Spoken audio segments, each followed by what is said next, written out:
pressionando e te lembrando que você tem que melhorar a sua qualidade de gestão. Imaginando que a alta administração das empresas já se convenceu da necessidade de realizar investimentos, né? E até dizendo que, embora custe, mas é um investimento, porque a hora que você consegue mitigar esse exagero, né, você às vezes economiza a própria essência da companhia. Nós vimos algumas empresas aí tradicionais tendo que recorrer a processo de fusão para não irem à falência, né? Como é que elas devem proceder para desenvolver o gerenciamento de risco, partindo da estaca zero?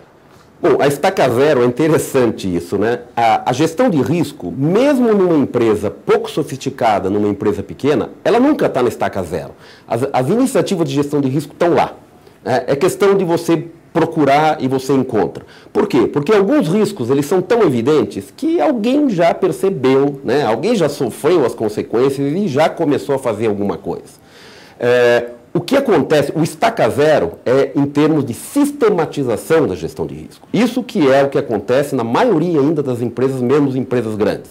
Então, o que você vai encontrar é gerenciamento de risco está um pouco por tudo. Em alguns lugares está próximo da estaca zero, em algumas áreas está bastante desenvolvida, mas não existe um esforço comum. A alta direção não tem ideia. Se você perguntar como é a gestão de risco na sua empresa, a maior parte dos administradores das grandes empresas não saberia responder, porque ele não tem uma visão clara. Então, também não há comunicação interna. A informação não flui dentro da organização e para fora da organização. Então, o processo seria o seguinte: num primeiro instante, eu diria assim, no estaca zero, entre aspas, seria fazer um levantamento do que existe. Ver como essa empresa funciona, qual é o modelo de gestão dela. Toda empresa tem, formal ou informal, ela tem uma forma de atuar, uma estrutura organizacional. Então, ver quais são, identificar em primeiro momento quais são esses riscos principais, os mais relevantes, como eles estão sendo administrados. Já existem medidas mitigadoras do risco, existem pessoas que de alguma maneira acompanham alguma coisa, fazer um levantamento disso e a partir daí desenhar um plano de ação, um plano de implementação da estruturação da gestão de risco, da função de gestão de risco, que é isso que geralmente não existe. Então, e aí partir para a implementação, que é um processo longo. A implementação, sim, aí seria você colocar em prática. E nosso tempo está chegando ao final. Eu vou deixar uma pergunta aqui para você, mas vou pedir para você ser breve.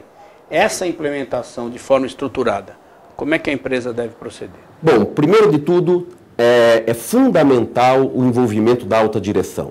Primeiro porque a gestão de risco tem a ver com questões estratégicas, tem a ver com questões macro da organização, né? Esses exemplos que você citou de problemas que ocorreram em empresas tradicionais, foi o problema, a localização, a fonte do problema, na verdade, está na alta direção, né? Falta talvez de envolvimento suficiente da alta direção em algumas questões do gerenciamento de risco. Então, a participação da alta direção no aspecto cultural, do envolvimento, mas também no aspecto financeiro. Alguém tem que pagar essa conta, alguém tem que colocar a importância do gerenciamento de risco, até para que as pessoas dediquem tempo a isso. Então, a forma de você fazer é através de, por exemplo, colocar metas, né, para os gestores, para que eles realmente pratiquem a gestão de risco, né? Fazer disso uma meta empresarial, uma meta, colocar no plano, no desenvolvimento do seu plano de ação, por exemplo, né, de um ano, no planejamento estratégico da empresa, essas questões.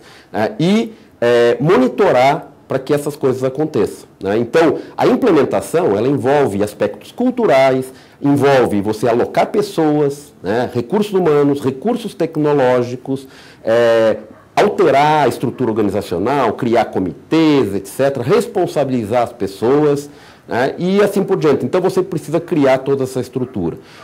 A mensagem, eu acho que aqui importante, é que, infelizmente, gerenciamento de risco não termina com a aquisição de um software, né? Muita gente acredita que isso é verdade, né? Seria muito bom se isso fosse verdade.